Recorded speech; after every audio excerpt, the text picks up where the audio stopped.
Ezekela toko fahafito amby telopolo. Ny fanandrify indrindra amin'ny antom-pisian'ny fanompovavahana manerana ny sahany efijekema ahatsiarovana ambavaka ny fiombona ny fiangonana protestanta eto Madagasikara, nefa koa mifanehatra amin'ny zava-misy maneran-tany, ny fandringana ny aretina, ny ady miteraka fahafatesana mampirikoditra ary ireo fahavoazana saritsary-pahafatesana manjo ny tsirairay hitatsika eny amin'ny fiarahamonina. Amin'ireny rehetrareny dia antsoina ho mpaminany tahaka ny Ezekela, izay tondrona eto amin'ny perikopa hoe ny zanak'olona ny fiangonana. Maminany ry zanak'olona, maminany ry fiangonana.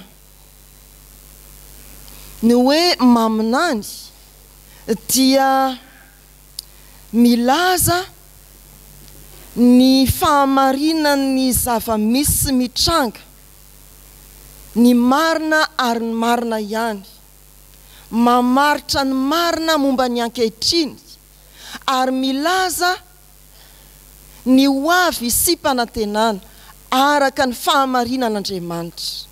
Inona ny zava-misy ankehitriny ary ahoana ny hoavintsika hoy Andriamanitra. Izany no atao hoe maminany, milaza ny afatr'Andriamanitra, miainga amin'ny zava-misy, miampita amin'ny hoavy. Izany no anirahana ny Ezekela manoloana ireo zava-misy nampahitan'Andriamanitra azy teo amin'ny fiarahamonina sy ny fiangonana. Ezekela mpaminany ny fiangonana, fiangonana mpaminany mijery sy miteny. Ezekela mpaminany ny fiangonana, fiangonana mpaminany miaino sady miteny. Mijery ny mpaminany, miteny ny mpaminany, mahita ny mpaminany, manakolazaina miainga amin'ny zavatra hitany ny mpaminany. Miaino ny mpaminany, mandre ny mpaminany ary misokabava miteny, manambara fanantenana ny amin'ny hoavy ny mpaminany. Eo amin'ny andininy voalohany sy faharoa ry havana. Ny mpaminany dia entin'Andriamanitra amin'ny fanahiny mba hamakivaky ny fiarahamonina. Nandeha nentiny nivoaka aho, napetrany teo amin'ny lohasaha feno taolana aho, nitondra nandendeha teny amin'ireo izy. Ny fanahin'Andriamanitra izay miasa tao amin'ny Ezekela, ny fanahin'Andriamanitra izay efa lehibe manondro indrindra ny fanahy masina izay mbola miasa ao amin'ny fiangonana, dia tsy manidy azy ao anatin'ny rindrina efatry ny fiangonana, fa mitondra azy ivoaka ho eny amin'ny fiarahamonina, andendeha eny amin'ny fiarahamonina. Izay ilay mpaminany, izay ny tena fiangonana, sy ny miara-mivavaka, mitsangana, dia mipetraka, dia mandray tsodrano, dia toaray tongotro ny fiangonana. Fa ny fiangonana tena mandray ny fanahy masina, mandray ny fanavoazan'ny fanahy, dia ilay mametraka ny fiangonana ho toeram-panirahana ka mamoaka azy entiny fanahy masina andendeha eny rehetreny. Ry havana malala rehetra ao amin'ny tompo, fiangonana mpaminany tsy mihidy anatin'ny rindrina efatry ny fiangonana, tsy mitsangana sy mipetraka ato anaty eo amin'ny dabilio ny fiangonana, fa ny fiangonana dia nandray iraka mazava eo ambany fitarihan'ny fanahy masina, ivoaka ny rindrina efatry ny fiangonana, hijery sy hiaino ny zava-misy eny amin'ny fiarahamonina. tena fiangonana ve ny fiangonana? Tsy fiangonana mitadiny ho an'ny tenany, fa mijery izay ahasony hafa. Izany no tena fiangonana, izany no tena kristianina, izany no tena olo ny fanahin'Andriamanitra. Anio eo amin'ny andininy voalohany sy faharoa dia hamoakanao eto amin'izao fiangonana izao Andriamanitra ka hitondranao amin'ny alalan'ny fanahiny, hampahiratra ny masonao izy ary hampandre ny sofinao, mba tsy ho kristianina, tsy hahalala afa-tsy ny tenantsika isika any amin'ny fiarahamonina misy atsika, ka hoe raha-pokotany tsy raha ny fokin-danitra, ka raha-pokotaninao ary tsy hitanao, ka raha-panondronao tsy hitanao izay misy azy. Mba tena olo ny fiarahamonina isika, misy fahoriana etsy avaratra, dia alao ho vidaina amin'ny alalan'ny hafatra miafiny ny famankina. Mba tena aminany isika ahatsiaro miombona amin'ny fiarahamonina, tsy naim-potsika fa noho ny fitarian'ny fanahy masina, mamoaka atsika hiaona amin'ny tontolo misy atsika. Fiangonana mandray ny fanahy masina, tsy hidy atao anatin'ny rindrina efatra ny fiangonana, fa hivoaka hifanerasera amin'ny fiarahamonina, mba hijery ny zava-misy, mba handre ny feon'ny tontolo izay ijorony. Fa rehefa nandeha notarian'ny fanahy Ezekela ilay zanak'olona toa sy ianao, dia nampahitan'Andriamanitra taolana maina, maina dia maina. Izay ny voalaza eo amin'ny andininy faharoa tapany farany. Tena nontanian'Andriamanitra ny zanak'olona hoe mbola ho velona ihany ve ireo? Jehovah Tompo, ianao no mahalala. Mametraka ny fiarahamonina eo ambany fahefan'Andriamanitra, ny tena fiangonana miditra antsehatra any amin'ny fiarahamonina. Ary rehefa nametraka izany ny zanak'olona dia nirahany naniraka azy Andriamanitra hanao faminaniana 3 miantaona. Ny faminaniana voalohany eo amin'ny andininy faha-4 hatramin'ny faha-5. Faminaniana faharoa dia ny andininy faha-5 sy ny faha-10. Ny faminaniana faha-3 dia ny andininy faha-1 ambin'ny 10 hatramin'ny faha-4 ambin'ny 10. Zao ary ny izy maminania amin'ireo taolana ireo, ka ataovy amin'ny ery taola maina mianoho ny tenin'i Jehovah. Izay ilay faminaniana voalohany, mitaona ny fiarahamonina hiaino ny tenin'Andriamanitra, mba ahafahany mifanatona, mihavana. Izay moa ny hetsiky ny taola maina, raha vao nisy feo dia ny fanatona ireo taolana, naniry ny hozatra ary nisy ny nofo. Ny hery ny tenin'Andriamanitra mampifanatona ny misaraka, mampisy endrika indray ny efa foana, mba azo tsiketretina ve zany hoe lohasafa ny taolana maina dia maina? Rehefa notenenina ny tenin'Andriamanitra, rehefa naminany ny mpaminany, dia nihetsika ny taolana. Tsy klipiny nga Michael Jackson nakory, nihetsika ny taolana, ny fanatony, tonga nisy endrika hozatra sy nofo indray. Sary ny fiangonana izay mitoetra aty amin'izao tontolo izao zany ry havana. Ilay fiangonana andany milaza hoe église, ankilany teny hoe temple, ny sasany teny hoe pretra, ny sasany teny hoe mpitandrina na pastora, ny sasany mirahira ny batisa ho an'ny olona rehetra, ny sasany manavaka ny olon-dehibe ihany no atao batisa, ny sasany manakolazaina ny amin'ny hevitry ny Eukaristia ho izao na izao, ny hafa manana ny heviny manokana. Ireo ilay taolana maina dia maina. Ary ao anatin'izany ny fiombonan'ny fiangonana protestanta eto Madagasikara, izay isaoran'Andriamanitra fa na efa 100 taona no mihoatra azy, no ny sin'ny fiombonana dia ao niezaka tsy maintsy atao anantenana ny asan'ny fanahin'Andriamanitra, ny asan'ny tenin'Andriamanitra mampifanatona sy mampiombona. Fa tsy makalavitra isika, indraindray eo amin'ny fiangonana, ny ao anatin'ny fiangonana, ny fiarahamon'ny fiangonana, dia mbola misintona ny marina amin'ny andaniny ary mandrivotra ny marina amin'izay heveriny ankilany, dia misasaka eo ny marina. Fa ny marina araka an'Andriamanitra, rehefa miteny Andriamanitra dia hitambaram-be izany ka mampiombona.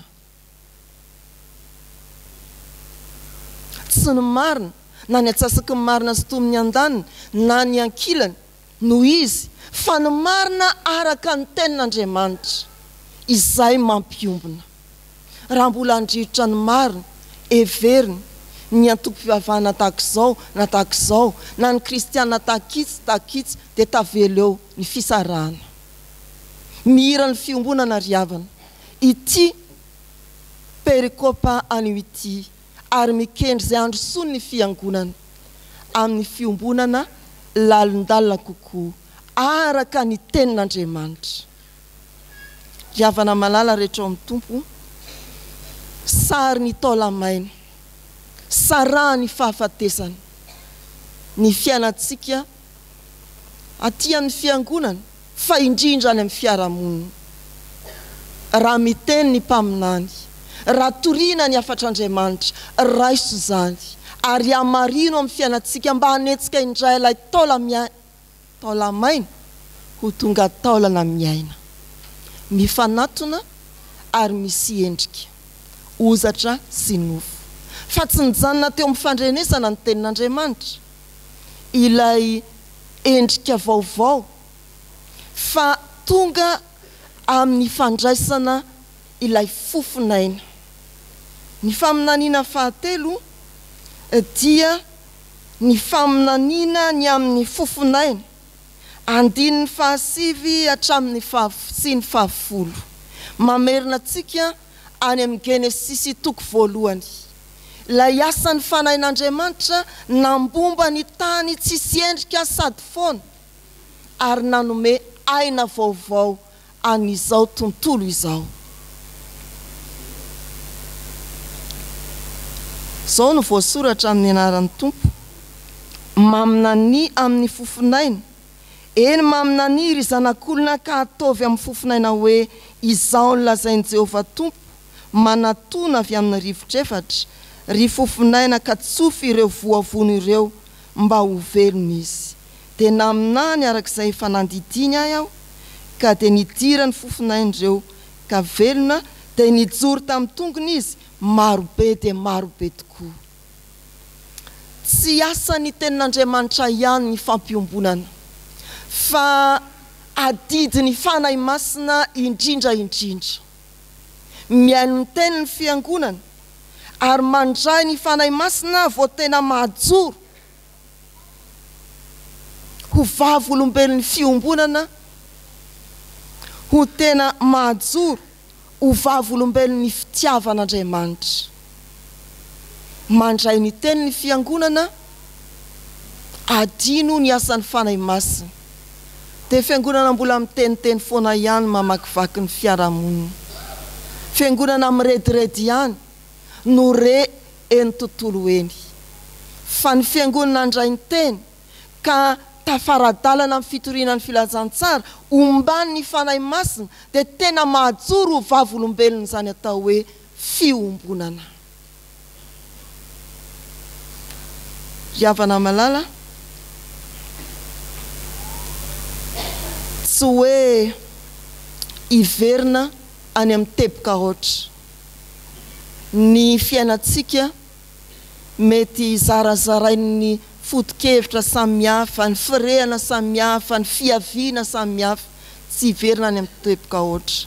Fa anomboka eo amin'izay hatrehintsika ankehitriny. Anaiky ny herin'ny teny sy ny fitarihan'ny fanahy masina ka ho velom-panantenana ny amin'ny ho avy. Misy fahavelomana sy aina bebe kokoa ao amin'Andriamanitra.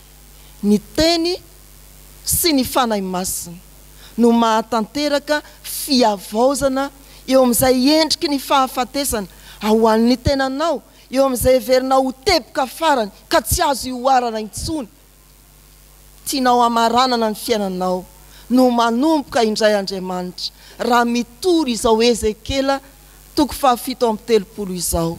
Lay ankehitriny to tianao ho faranana, lay ankehitriny to tsy sipana-tenana eo amin'ny fiangonana, lay ankehitriny toy ny taolana maina dia maina, iasan'ny teny ombany ny fanahy masina dia lasa zavatra vaovao, fiainana vaovao, fiarahamonina vaovao.